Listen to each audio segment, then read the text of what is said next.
হেমন্তকে অতিক্রম করে প্রকৃতিতে শীত তার অধিকার বিস্তার করতে শুরু করেছে। আমরাও ভোজনরসিক বাঙালিরা ভাবতে শুরু করেছি এবার শীতে কী কী পিঠে খাওয়া হবে।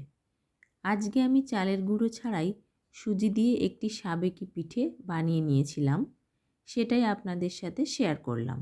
প্রথমে একটা কড়াইতে 150 গ্রাম গুড় নিয়েছি। এবার এর মধ্যে একটা নারকেল কুড়িয়ে নিয়েছিলাম, সেটা দিয়ে দেব। এবার পুর তৈরির জন্য নারকেলটা গুড়ের সাথে হাত দিয়ে খুব ভালো করে মাখিয়ে নেব। নারকেলটা কিছুক্ষণ নাড়াচাড়া করে নিয়ে এর মধ্যে 3 টেবিল চামচ গুঁড়ো দুধ দিয়ে দেব।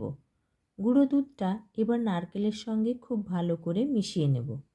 এই সময় গ্যাসের ফ্লেমটা মিডিয়াম টু হাই ফ্লেমেই রেখেছি। প্রথমে 5 মিনিট মতো নারকেলটা গুড় আর গুঁড়ো দুধের সঙ্গে নাড়াচাড়া করে নিচ্ছি। নারকেলের সঙ্গে গুড়টা মাখানোর পর যে রসটা বেরিয়েছিল 5 মিনিট রান্না করার পর একদম শুকিয়ে এসেছে। এবার গ্যাসটাকে লো ফ্লেমে করে আরও 2 থেকে 3 মিনিট নাড়াচাড়া করব। 2-3 মিনিট পর নারকেলের পুরটা একদম রেডি হয়ে গেছে। এবার একটা পাত্রে নামিয়ে নেব। কড়াইতে আধা লিটার পরিমাণ জল বসিয়ে দিয়েছি।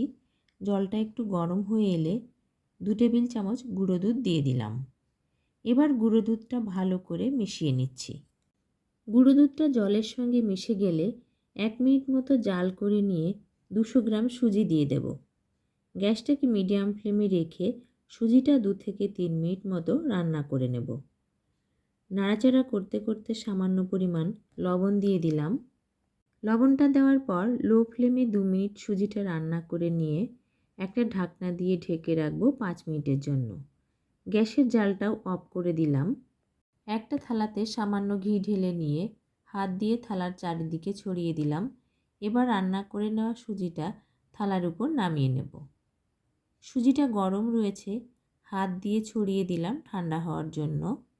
2-3 মিনিট পর সুজিটা হাতে সওয়ার মতো ঠান্ডা হয়ে গেছে। এবার সুজিটা হাত দিয়ে ভালো করে মেখে নেব। 3-4 মিনিট সময় ধরে মেখে সুজিটা একটা মসৃণ ডো তৈরি করব। ডো রেডি করে নিলাম।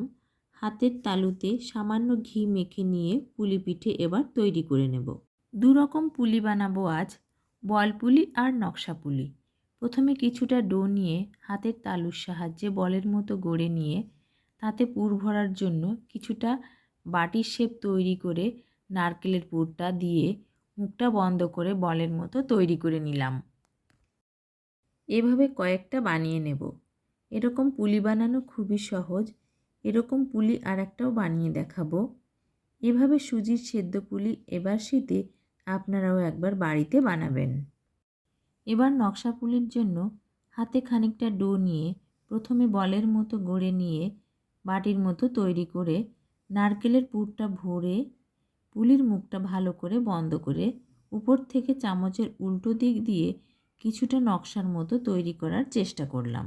একইভাবে আরও একটা বানিয়ে নিলাম। সমস্ত পুলিগুলো আমার বানানো হয়ে গেছে। এবার সেদ্ধ করে নেব। আজকের পুলিটা আমি স্টিমারে সেদ্ধ করে নেব। এর মধ্যে 1 লিটার পরিমাণ জল দিয়ে ঢাকনা দিয়ে ঢেকে প্রথমে জলটা ফুটে উঠলে স্টিমারের উপরের ছিদ্রযুক্ত বাটিটা বসিয়ে দিলাম। এবার একে একে কয়েকটা পুলি এর মধ্যে দিয়ে ঢাকনা দিয়ে ঢেকে দিলাম। একটা কাগজের টুকরো দিয়ে ছিদ্রটা বন্ধ করে দিলাম। এবার পিঠেগুলো মিডিয়াম ফ্লেমে 3 থেকে 4 মিনিট সেদ্ধ করে নেব। প্রায় 4 মিনিট পর ঢাকনা সরিয়ে সেদ্ধ পুলিগুলো একটা পাত্রে তুলে নেব। বাকি যে পিঠেগুলো রয়ে গেল একই রকমভাবে মিডিয়াম ফ্লেমে 3 থেকে 4 মিনিট সেদ্ধ করে নামিয়ে নেব।